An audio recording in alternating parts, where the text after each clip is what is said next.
Hello friends, नमस्कार।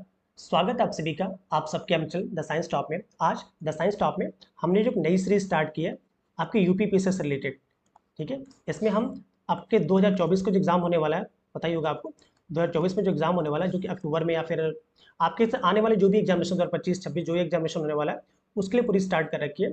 इसमें जो भी क्वेश्चन 2023 तक पूछे गए हैं, 2023 में तक पीसीएस में जो भी क्वेश्चन पूछे गए यूपी पीसीएस में, उन सारे के सारे क्वेश्चंस को समाहित किया गया है। इसके साथ साथ एमपी पीसीएस से जो भी एग्जामिनेशन हुए हैं, एक तरह से कह सकते हैं घटना चक्र का एक कंपाइलेशन है, या आप कह सकते हैं कि ये यूथ कंपटीशन वाली जो बुक्स है उन सबका कंपटीशन, उन सबका कंपाइलेशन है सिंगल वर्ड में। ये जो बुक है वो यूथ कंपटीशन की बुक है। आप चाहे तो इसको किसी स्टोर से परचेज भी कर सकते हैं, या इसकी लिंक मैं दे दूंगा जिसको आप वहाँ से परचेज भी कर सकते हैं। ठीक है, सो और हाँ, ये बुक ये क्यों ये टॉपिक्स इंपॉर्टेंट है, क्योंकि आप जो विगत 25 वर्ष है या 30 वर्ष है, उनमें जो भी क्वेश्चंस पूछे गए हैं अभी तक यूपी बेसिस में, उन सभी का कंपाइलेशन है वन लाइनर फॉर्म में।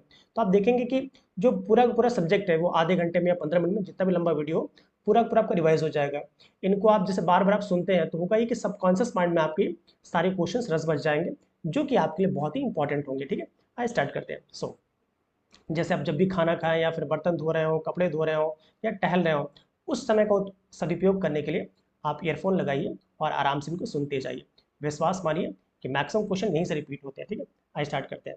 चलिए, पहला क्वेश्चन से, पहले तथ्यों से स्टार्ट करते हैं। क्वेश्चन तथ्य है एक तरह से कि वातावरण की अवधारणा निर्भर करती है। जो वातावरण की अवधारणा किस पर निर्भर करती है, तो याद रखिएगा वातावरण की जो अवधारणा होती है वो वातावरणीय अपघटन पर और वातावरण के जो टोटल आयाम होते हैं, कुल आयाम, उन पे आपको निर्भर करती है।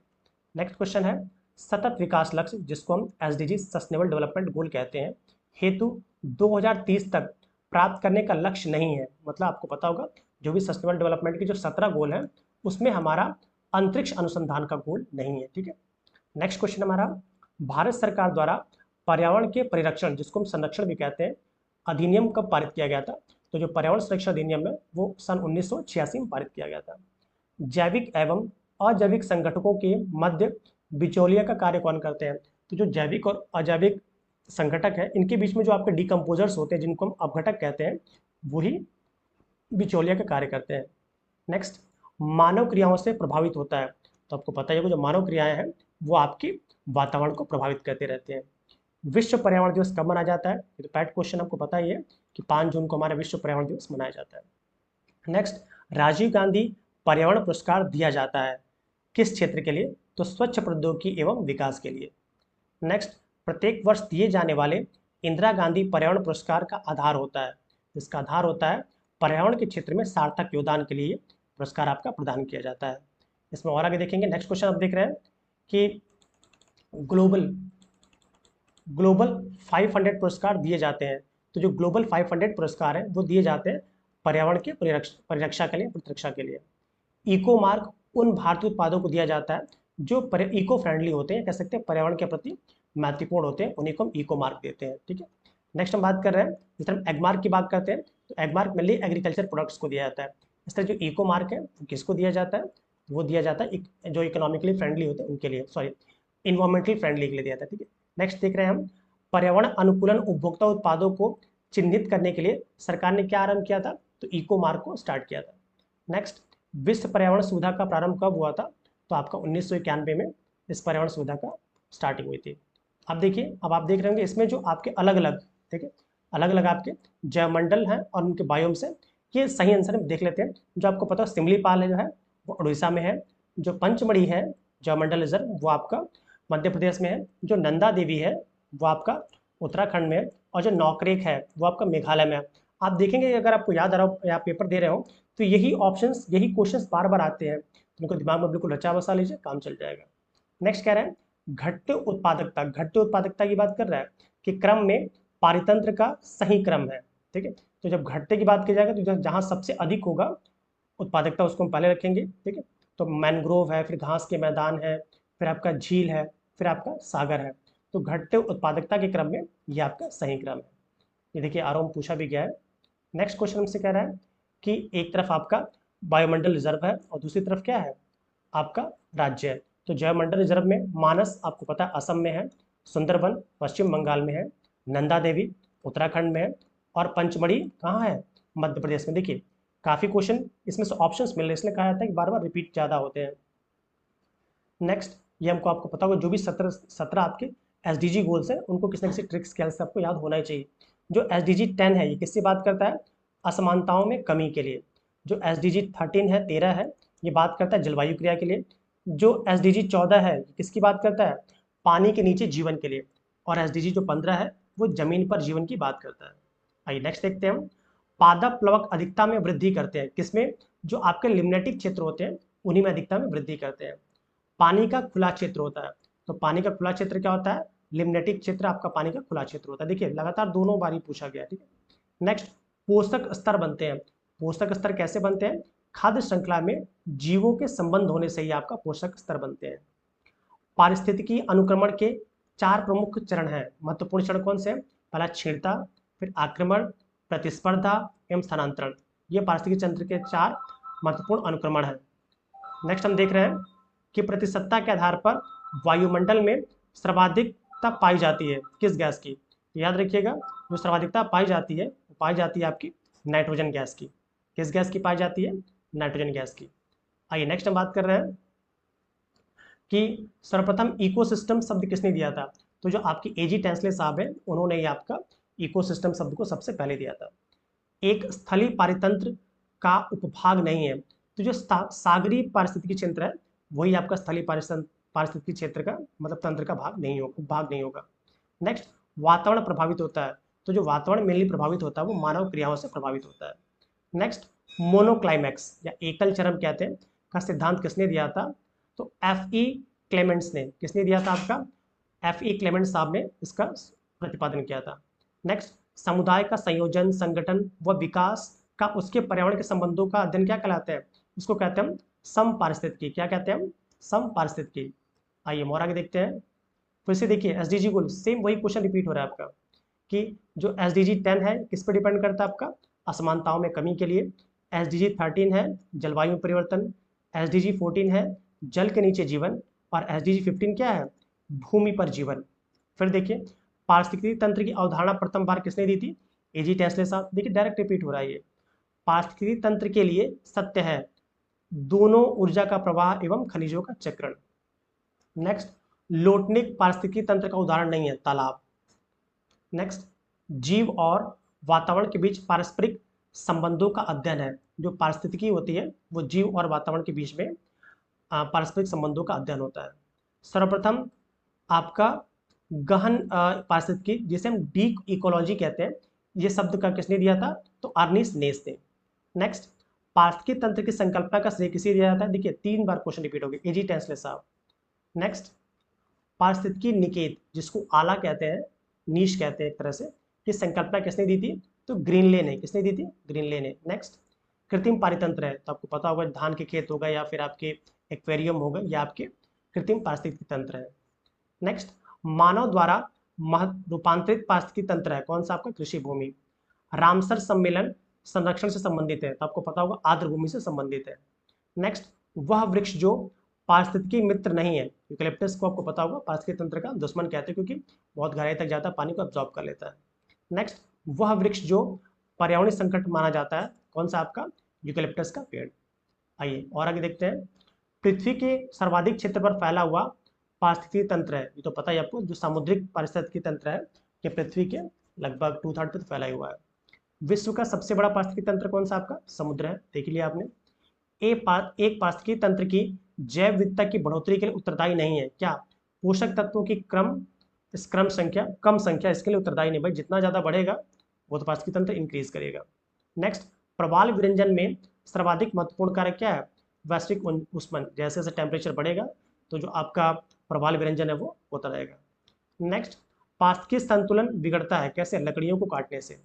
जैव द्रव्यमान का वार्षिक उत्पादन न्यूनतम होता है, कहाँ पे? आपके गहरे सागरों में। पारिस्थितिकी स्थायी मितव्यता है, यह नारा किसने दिया था? तो आपके चिपको आंदोलन जो मूवमेंट था उसी के समय दिया गया था। नेक्स्ट देखते हैं, पारिस्थितिकी पदछाप की माप की इकाई क्या है? भूमंडलीय है, हेक्टेयर। नेक्स्ट, झील पारिस्थितिकी में पोषक तत्वों की प्रचुरता की प्रक्रिया को क्या कहते हैं? यूट्रिफिकेशन। मतलब जितना ज्यादा न्यूट्रिशन में बढ़ेगा उसको हम यूट्रिफिकेशन कहेंगे। नेक्स्ट देखते हैं हम, वह प्राकृतिक देश जिसे बड़े शिकारों की भूमि कहा जाता है। तो जो आपका उष्णकटिबंधीय सवाना क्षेत्र है, इसे ही हम बड़े शिकारों की भूमि कहते हैं, क्योंकि भाई ज़्यादा यहाँ पे घास ज़्यादा होगी, उष्णकटिबंधीय क्षेत्र है, फिर यहाँ पे आपके शिकार भी बड़े मिलेंगे। नेक्स्ट, जैव पारिस्थितिकी सबसे समृद्ध है कहाँ पे? आपके उष्णकटिबंधीय क्षेत्र में। हल्का सा ज्योग्राफी लगाएंगे, आंसर मिल जाएगा इसका। पारिस्थितिकी तंत्र के जैविक घटकों में उत्पादक घटक है कौन सा? हरे पौधे। पारिस्थितिकी निकाय में ऊर्जा का प्राथमिक स्रोत क्या है? आपका सोलर एनर्जी। नेक्स्ट, खाद्य श्रृंखला जिसे हम फूड चेन में मानव है, क्या है आपका? प्राइमरी और सेकेंडरी कंज्यूमर, मतलब प्राथमिक और द्वितीयक उपभोक्ता। पारिस्थितिकी तंत्र में उच्चतम पोषण स्तर प्राप्त करता है कौन? सर्वहारी जो होता है वो आपका उच्चतम पोषण स्तर को प्राप्त करता है। नेक्स्ट, पारिस्थितिकी तंत्र में जैव तथा अजैव घटकों के बीच मध्यस्थ की भूमिका कौन निभाता है? आपका वियोजक या अपघटक। जलीय पर्यावरण में डीडीटी सांद्रण के आकलन के आधार पर आहार श्रृंखला का स्तर अनुक्रम बढ़ता है। तो आपको पता होगा जो पक्षियों में होगा ये इसी क्रम में चलेगा। पहले आपका जली में डालते हैं तो पहले उसको प्लांट एब्जॉर्ब करेंगे, फिर वो घोंघा में या जो भी आपके छोटे एनिमल होंगे जो प्लांट्स को खाते हैं उस पर जाएगा, फिर उनको मछली खाएंगी, फिर आप लास्ट में कहाँ जाएगा? पक्षियों को चला जाएगा। नेक्स्ट कह रहे हैं पारिस्थितिकी तंत्र में तत्वों के चक्रण को क्या कहते हैं? जैव भू रासायनिक चक्र। क्या कहते हैं? जैव भू रासायनिक चक्र। बहुत बार पूछा है। सौर ऊर्जा की सबसे महत्वपूर्ण भूमिका किसकी है? सौर ऊर्जा की तो ऑक्सीजन चक्र में, जो आपकी ऑक्सीजन साइकिल होती है उसमें आपका सोलर एनर्जी का बहुत बड़ा रोल है। नेक्स्ट, पारिस्थितिकी तंत्र में ऊर्जा का पिरामिड सदैव सीधा होता है। बिल्कुल सही बात है, सदैव सीधा ही होता है। ठीक है। नेक्स्ट, अधिकतम कुशलता पूर्वक सौर ऊर्जा को रासायनिक ऊर्जा में परिवर्तित करता है कौन? क्लोरेला जो होता है वो उसको चेंज करता है। नेक्स्ट, अपना भोजन अकार्बनिक पदार्थों से निर्मित करता है कौन? रबड़ का पौधा। जिस पारिस्थितिकी तंत्र में पौधों का जैविक पदार्थ अधिकतम होता है वो कहाँ मिलते हैं? आपके उष्णकटिबंधीय वर्षावन में मिलेंगे, ये तो आपको पता ही होगा। आइए पर्यावरण प्रदूषण की बात करते हैं। नॉकनी सिंड्रोम के प्रदूषण मतलब किसके प्रदूषण कारण होता है? तो नॉकनी जो होता है वो फ्लोराइड्स के प्रदूषण के चलते होता है। रिंगमैन स्केल बहुत बार पूछा है। रिंगलमैन स्केल का प्रयोग कहाँ किया जाता है? तो धुएं के घनत्व को मापने के लिए किया जाता है। वायु प्रदूषक का सूचक क्या है? लाइकेन। नेक्स्ट, वह देश जिसमें प्राकृतिक आर्सेनिक प्रदूषित जल मिलता है, बांग्लादेश अभी भी है वहां पे। नेक्स्ट, बायोलॉजिकल ऑक्सीजन डिमांड मापक होता है तो जल में उपस्थित ऑक्सीजन के लेयर का। नेक्स्ट, बायोडिग्रेडेबल प्रदूषक नहीं है, जो कीटनाशक है वो एक बार अगर बन गए तो फिर वो बायोडिग्रेडेबल नहीं है। ठीक है, इसको याद रखेंगे आप। नेक्स्ट, बायोलॉजिकल ऑक्सीजन डिमांड किसके लिए एक मानक मापदंड है? देखिए बार बार पूछा ये, तो जलीय पारिस्थितिकी तंत्र में प्रदूषण के लिए मानक स्तर है। जल अधिनियम को बनाया गया, मतलब जल रोकथाम में प्रदूषण नियंत्रण कब बनाया गया? तो 1974 में बनाया गया है। वायु प्रदूषण से संबंधित नहीं है। यूट्रिफिकेशन आपको पता होगा, यूट्रिफिकेशन आपने देखा था अभी, वो जल प्रदूषण से संबंधित है। नेक्स्ट, कोयला, पेट्रोल, डीजल आदि का दहन मूल स्रोत है किसका? वायु प्रदूषण का, पता ही होगा आपको। भारत के बड़े शहरों में वायु प्रदूषण का सबसे बड़ा स्रोत क्या है? आपका परिवहन से ही होता है। बादल के जल एवं सल्फर डाइऑक्साइड के मध्य प्रक्रिया के फलस्वरूप क्या होती है? एसिड रेन होती है, अम्ल वर्षा होती है। भूमिगत जल को दूषित करने वाले अजैविक प्रदूषक कौन है? आपके आर्सेनिक। ठीक है। नेक्स्ट, और इंडिया में आपका जो पश्चिम बंगाल में आपका आर्सेनिक बहुत ज़्यादा मिलता है। नेक्स्ट, यदि जल प्रदूषण इसी गति से होता रहा तो अंततोगत्वा क्या होगा? जलीय जीवन के लिए ऑक्सीजन अणु उपलब्ध नहीं हो पाएंगे।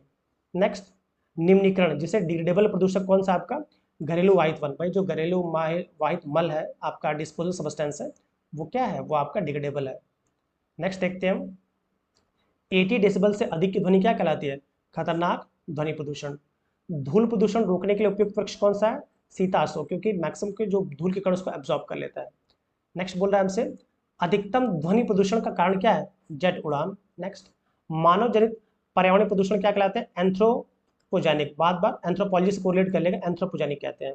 जैव अपघटनीय प्रदूषक कौन सा है? सीवेज। जो सीवेज होता है वो जैव अपघटनीय प्रदूषक है। नेक्स्ट, वाहनों से निकलने वाली हानिप्रद गैसों को नियंत्रित करने के लिए बनाए गए हैं, क्या बनाए? Euro norms. ये जो यूरो कंट्रीज है वहाँ पे आपके यूरो नॉर्म्स बनाएंगे, जैसे हमारे भारत में आपका B4 B6 चलता है, BS6। उसके बाद न्यूनतम प्रदूषण पर्यावरण प्रदूषक उत्पन्न करता है कौन? आपका हाइड्रोजन। आपको पता है हाइड्रोजन ऐसा फ्यूल है जो कैलोरीफिक वैल्यू तो बहुत ज़्यादा है, अबाउट 150 है, बट इससे प्रदूषण बहुत ही कम होता है। नेक्स्ट हम देखते हैं उर्वरक के अत्यधिक प्रयोग से क्या होता है? तो भाई सारे प्रदूषण हो जाएंगे, मृदा प्रदूषण हो जाएगा, जल प्रदूषण हो जाएगा, वायु प्रदूषण भी हो जाएगा। नेक्स्ट, भारत का सर्वाधिक प्रदूषित नगर है, तो ये करंट का क्वेश्चन को छोड़ दीजिएगा, ठीक है, इसमें दिल्ली आ गया है।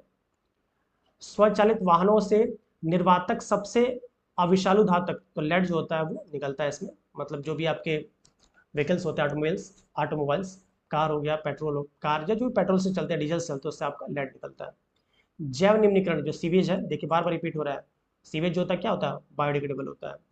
आपका प्रदूषक संकेतक पौधा है, लाइकेन है, बार बार देखा आपने।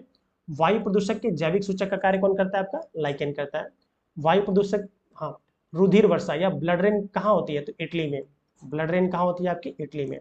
नेक्स्ट, महत्वपूर्ण प्रदूषण युक्त वायुमंडल को स्वच्छ किया जाता है, कैसे, वर्षा द्वारा। भाई बहुत ज्यादा प्रदूषण फैला हुआ वायुमंडल में, बारिश करा दीजिए, कृत्रिम वर्षा चाहे कैसी भी वर्षा, तो जो मिट्टी के कण होंगे वो नीचे बैठ जाएंगे। नेक्स्ट देख रहे हैं, किसी जल क्षेत्र में बीओडी, बायोलॉजिकल ऑक्सीजन डिमांड की अधिकता संकेतक देती है उस जल का, कि उसमें क्या है, सीवेज से प्रदूषित है।